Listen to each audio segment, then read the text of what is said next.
No, this is number 6. This No, is 7? 7. Hi, 7. The lucky number 7. Oh, yeah, lucky number 7. This is number 7, 6. It doesn't matter. It's the next one.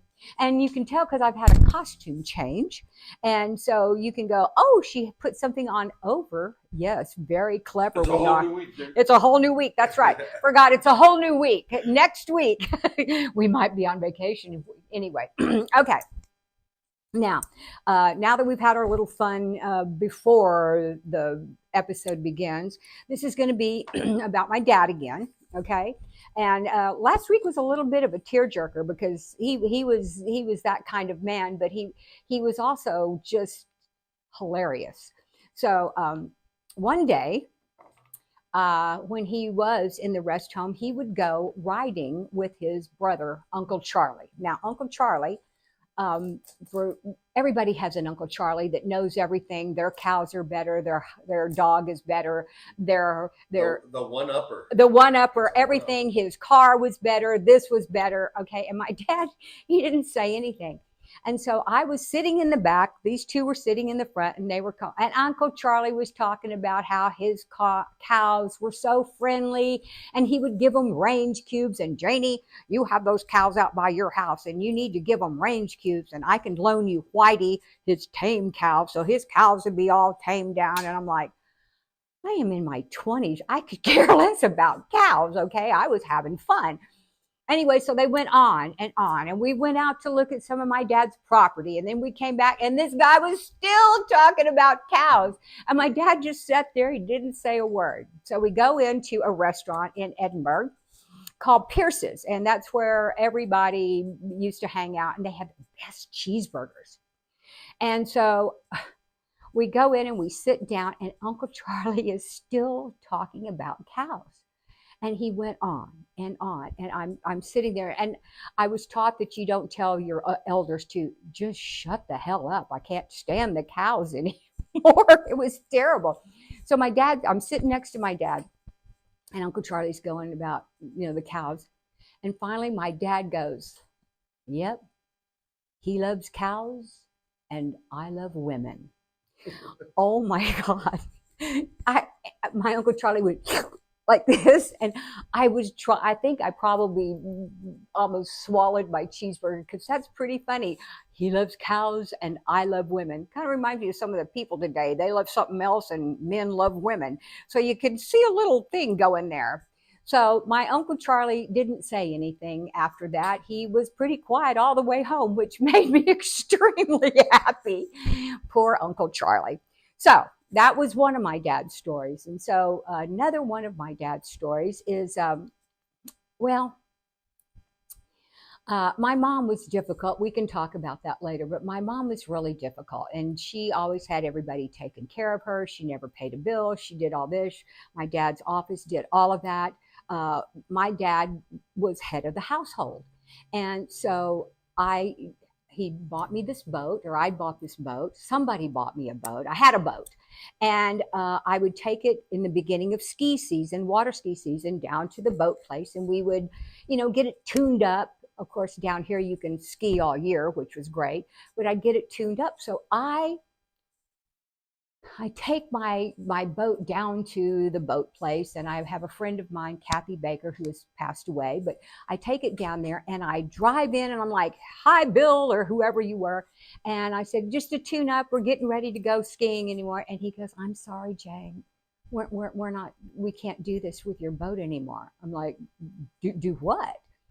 And he goes, no, your mother called and said that she's not paying for anything of yours ever again. And I'm like, my mom doesn't even know where I get this boat done. She doesn't know anything. She's never paid anything. And she goes, well, he called and said, your dad's been declared incompetent, okay, and that she is now in charge. Oh my God. Since I'm a daddy's girl and not a mommy's girl, I was livid. And there was a saying that you're so mad that you can't see. That's true, folks. When you get so angry that you can't see, your eyes go blurry. And so, I mean, I was so mad. I was, how dare her? He hasn't been declared incompetent. It was a whole thing. And so Kathy had to drive me home.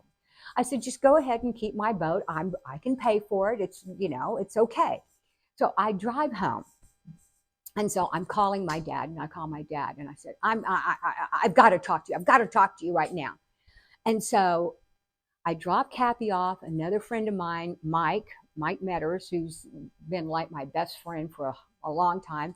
He gets in the car and he's driving because, remember, I'm so mad I can't see. And we go pick up my dad, who lived a half a mile down the road. He gets in the car and I'm sitting back in the back seat. And I am, I can't believe she declared you incompetent. I mean, I was so upset.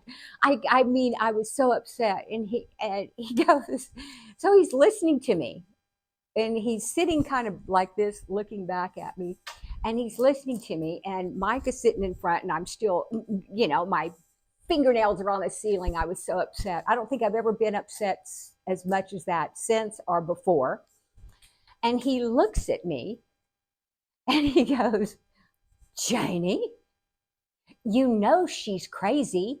Handle it. Well, that set me free.